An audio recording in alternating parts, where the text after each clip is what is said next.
Hello everyone. Today we will find out the roots by using quadratic formula. तो चलिए आज start करते हैं। सबसे पहले हम ये पता लगाएंगे कि क्वाड्रेटिक इक्वेशन आया कहाँ से। तो क्वाड्रेटिक इक्वेशन किसी भी क्वाड्रेटिक इक्वेशन का स्टैंडर्ड फॉर्म होता है ax square plus bx plus c is equal to 0। तो कोई भी इक्वेशन अगर इस फॉर्म में है तो हम उसे क्वाड्रेटिक इक्वेशन कहते हैं। और इसी इक्वेशन का यूज करके इस पे हम कंप्लीटिंग द स्क्वायर मेथड का यूज करेंगे और इसी से हम सबसे पहले डिराइव करेंगे क्वाड्रेटिक फॉर्मूला। तो चलिए स्टार्ट करते हैं। इसके पहले के वीडियो में हमने कंप्लीटिंग द स्क्वायर मेथड का पूरा स्टेप बाय स्टेप टेक्निक आपको दिया था। उसी टेक्निक को फॉलो करते हुए हम इससे हम क्वाड्रेटिक फार्मूला पहले निकालेंगे और फिर उसका यूज करके रूट्स को कैलकुलेट करेंगे। तो सबसे पहले उस स्टेप को यूज करते हैं और इससे हम डिराइव करते हैं क्वाड्रेटिक फार्मूला। तो देखिए पहला स्टेप था कि एक्स स्क्वायर के कोफिशिएंट से हम पूरे इक्वेशन को डिवाइड करेंगे और यहाँ पे एक्स स्क्वायर का कोफिशिएंट है a, तो a से हम पूरे इक्वेशन को डिवाइड कर देंगे। तो डिवाइड करेंगे, अगर यहाँ पे अपन a लिखते हैं यानी a से डिवाइड करेंगे तो ये कट जाएगा, बचा क्या x square plus b upon a x plus c upon a is equal to 0। This was the first step. Second step था कि यहाँ से कांस्टेंट टर्म को इधर ले जाएंगे हम, तो ये हो जाएगा x square plus b upon a x is equal to minus c upon a। Second step था ये। थर्ड स्टेप में था कि x का कोफिशिएंट यहाँ पे क्या है b अपान a, तो b अपान a में 1 अपान 2 का मल्टीप्लाई करेंगे, यानी 1 अपान 2 का मल्टीप्लाई करेंगे तो आएगा b अपान 2a। इसका होल स्क्वायर दोनों ही साइड में ऐड कर देंगे, यानी क्या हो जाएगा x square plus b upon a x plus b upon 2a, यानी इसका whole square is equal to, इधर भी ऐड करेंगे तो b अपान 2a का होल स्क्वायर इधर भी ऐड कर दिया, minus c upon a minus c upon a लिख लिया जैसा था वैसे।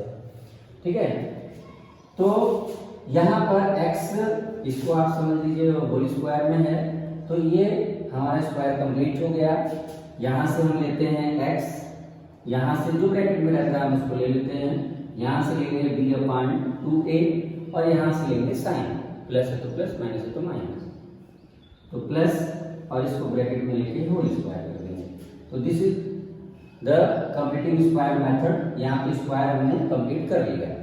अच्छा, अब इधर आएंगे तो इसको सॉल्व करिए, b स्क्वायर अपान हो जाएगा 4a square minus c upon a, यहाँ हो गया।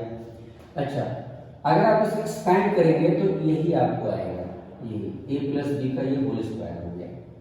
ओके, अब इस स्क्वायर को उधर ले जाते हैं तो रूट में जाएगा और प्लस और माइनस का साइन लेंगे, यानी x plus b upon 2a is equal to square लेंगे तो इधर से आ गया रूट।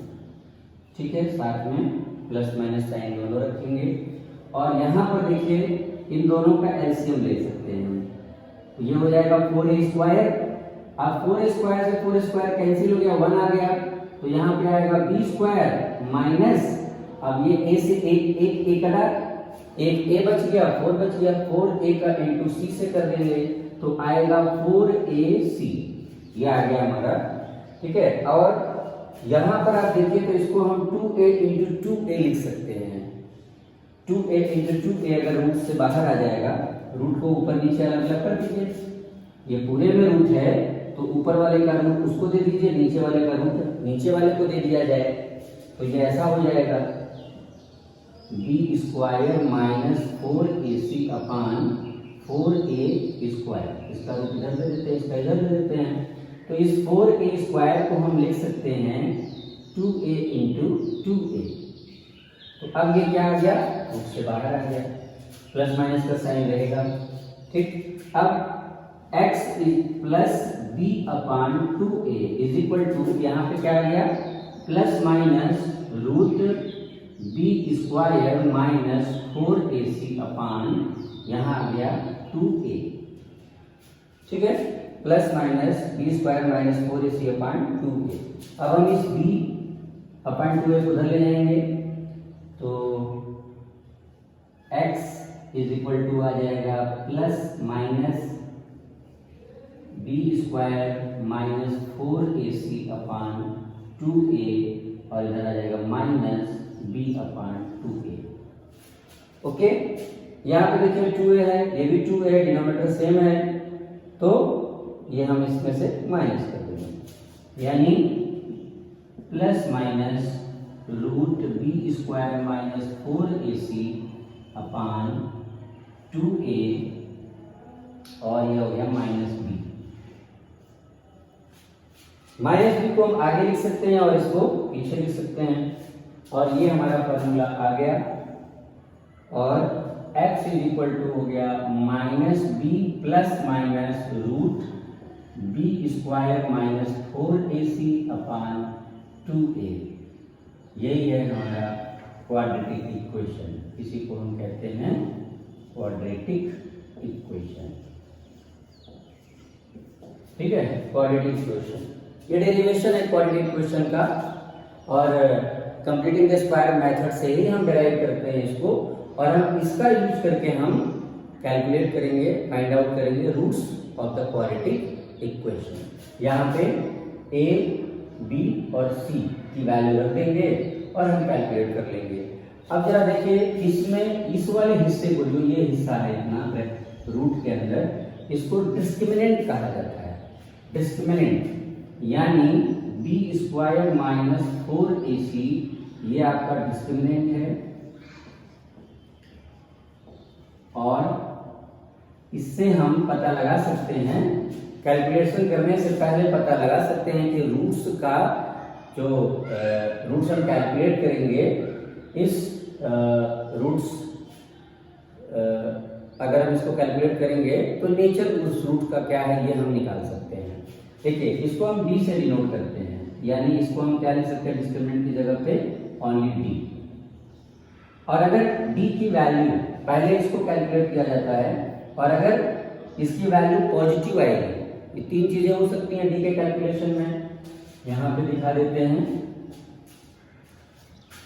अगर d की value, if d is equal to 0, अगर d की वैल्यू 0 आती है, यानी बी स्क्वायर माइनस 4ac में हम b की वैल्यू, a की वैल्यू, c की वैल्यू रखें और कैलकुलेट करें, और इसकी वैल्यू आ जाए 0, तो then we will get equal roots, equal real roots हमें मिलेगा। ठीक है, इक्वल एंड रियल रूट्स। और अगर d इज ग्रेटर देन 0, यानी d की वैल्यू पॉजिटिव आती है, 0 से ज्यादा होती है, तो ऐसे में हमें टू रियल डिस्टिंक्ट रूट्स हमें मिलेंगे। और अगर d की वैल्यू नेगेटिव आती है, यानी 0 से कम होता है, तो no roots, no real roots. यानी हम d की वैल्यू से ही पता लगा सकते हैं कि नेचर क्या होगा रूट्स का। रूट्स कैसे होंगे, टू डिस्टिंक्ट रूट्स होंगे, यानी एक वैल्यू अगर x की 2 आ रही है, दूसरी 3 होगी, या कुछ और होगी। और अगर एक की वैल्यू 2 है और दूसरे की वैल्यू भी 2 आए, x की वैल्यू दोनों सेम आता है, तो ये कंडीशन कब होगा, जब d इज इक्वल टू 0 होगा, तो जो भी रूट्स आएंगे वो इक्वल आएंगे। और अगर नेगेटिव आ जाता है d की वैल्यू, तो हम कैलकुलेट नहीं करेंगे, हम वहीं रोक देंगे और हम साथ साथ वहां पर लिख देंगे कि this quadratic equation does not have any roots, यानी रूट्स डज नॉट एग्जिस्ट। तो आइए हम एक एग्जांपल लेकर के इसको सॉल्व करते हैं और देखते हैं कैसे इसको कैलकुलेट किया जाता है।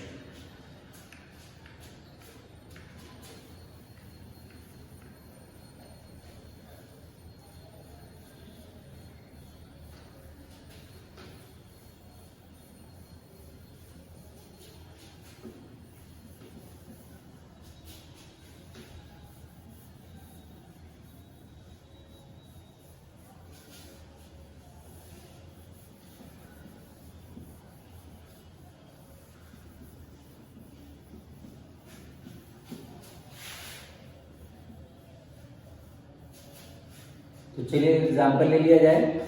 3x² minus 6x plus 2 is equal to 0। हमने एग्जाम्पल लिया, यह हमारा फॉर्मूला है क्वाड्रेटिक इक्वेशन, या इसी को श्रीधराचार्य मेथड भी कहा जाता है, श्रीधराचार्य मेथड या क्वाड्रेटिक इक्वेशन। इसी का यूज करेंगे। तो सबसे पहला काम क्या करेंगे, डिस्क्रिमिनेंट निकालना है। डिस्क्रिमिनेंट क्या है, d, और d इज इक्वल टू होता है b² माइनस 4ac। ठीक, d की वैल्यू यहाँ आप जानते हो x² का जो कॉफिशिएंट है वो a है, और ये साइन के साथ प्लस है तो प्लस, माइनस है तो माइनस। d की वैल्यू हो गई और ये c की वैल्यू हो गई, क्योंकि इसको हम कंपेयर किससे करते हैं, ax² plus bx plus c is equal to 0। इससे कंपेयर करेंगे, x² का कॉफिशिएंट a हो जाएगा, x का कॉफिशिएंट b हो जाएगा, और c की वैल्यू जो कांस्टेंट टर्म है वो हो जाएगी। ठीक है, तो ये हमने यहाँ से निकाल लिया। अब इस वैल्यू को इस पे रख देंगे, b की जगह क्या रखें, -6 का स्क्वायर माइनस 4 इंटू a की वैल्यू यहाँ से रखिए 3 इंटू c की वैल्यू रखेंगे 2। अब कैलकुलेट करते हैं तो ये आ जाएगा 36 और माइनस 4 3 जा 12, 12 2 जा 24 आ गया। माइनस करते हैं इसको, माइनस करेंगे तो d की वैल्यू आ रही है 12 यानी पॉजिटिव है। पॉजिटिव है तो कंडीशन क्या हुआ, हमें दो डिस्टिंक्ट रूट्स मिलेंगे। ठीक है, तो आइए अब हम इसको इस पे अप्लाई करते हैं, यानी x is equal to minus b plus minus root D. हम डी लिख सकते हैं इसकी जगह, क्योंकि डी की वैल्यू है b² minus 4ac upon 2a। ठीक है, तो देखिए हम सबसे पहले b की वैल्यू यहाँ रख देते हैं, और b की वैल्यू है -6, तो -6 रख दिया हमने, plus minus root D, D की वैल्यू हम निकाल चुके हैं, 12 रख दिया हमने, अपॉन 2 इंटू a की वैल्यू यहाँ पे है, यहाँ देखिए a की वैल्यू कितनी है, 3 है, तो 3 रख देंगे। अब सॉल्व कर लेंगे तो x इज इक्वल टू आ जाएगा 6 प्लस माइनस रूट 12 को आप लिख सकते हो 2 इंटू 2 इंटू 3। ठीक है, 3 2 जा 6, 6 2 जा 12, तो यहाँ से 2 का पेयर बन रहा है, तो उसे बाहर ले लेंगे और नीचे क्या हो जाएगा 6। ओके, तो अब आ गया हमारे पास क्या, x is equal to 6 plus minus 2 root 3 upon 6, ये आ गया। ओके, तो यहाँ से हम देख रहे हैं 2 कॉमन मिल जाएगा, हमें 2 कॉमन मिल जाएगा, यानी x इज इक्वल टू हो जाएगा क्या, 2 कॉमन ले लिया तो 3 प्लस माइनस 3 प्लस माइनस अंदर बचा क्या, रूट 3। ओके, अपॉन नीचे क्या है 6, तो ये 6 कट जाएगा, इससे हम काट सकते हैं, 3 आ गया। अब x के साथ एक बार प्लस रख लेना, एक बार माइनस, तो प्लस लेंगे तो 3 प्लस रूट 3 अपॉन 3, पहला आंसर हमें मिल गया, और दूसरा हो जाएगा 3 माइनस रूट 3 अपॉन 3, दूसरा आंसर मिल गया। ठीक है, दोनों ही से अलग अलग हैं, डिस्टिंक्ट हैं, तो इस तरह से हम क्वाड्रेटिक फॉर्मूले का यूज करके रूट्स कैलकुलेट कर सकते हैं। एक चीज याद रखिए कि splitting the merit term method हो, कंप्लीटिंग द स्क्वायर मेथड हो, या क्वाड्रेटिक इक्वेशन मेथड हो, इसी को श्रीधराचार्य मेथड भी कहा जाता है। तो इस मेथड का यूज करके हम रूट्स का कैलकुलेशन कर सकते हैं। तो इसी तरह के और भी क्वेश्चन अगर हैं तो हमारा मेथड यही रहेगा, इसी तरह से हम एक एक स्टेप को फॉलो करते हुए कैलकुलेट कर सकते हैं। तो इस वीडियो में इतना ही। आप हमारे वीडियो को लाइक जरूर करें, और अगर आप नए हैं तो हमारे चैनल को सब्सक्राइब करके बेल आइकन दबा देंगे तो हमारे नए वीडियोस का आपको नोटिफिकेशन मिलता रहेगा। नेक्स्ट वीडियो में फिर नए क्वेश्चन के साथ मिलेंगे, तब तक के लिए गुड बाय।